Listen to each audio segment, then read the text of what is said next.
সাউন্ডের মালিক বাপি বলছি রে।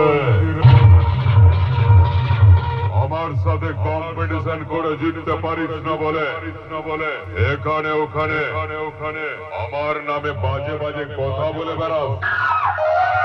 শোন তোরা যখন মায়ের কোলে শুয়ে হাত পা ছুড়ে খেলা করতিস তখন আমি আমার মাইকের সামনে গান বাজিয়ে তোর বাপকে নাচাতাম। তাই বলছি জেরক্স কাগজের মতো অন্যজনের কপি করা মাইক গুলোকে নিয়ে চিকন হাটির বাপি সাউন্ডের সাথে কম্পিটিশন করতে আসিস না, অকালে মরে যাবি।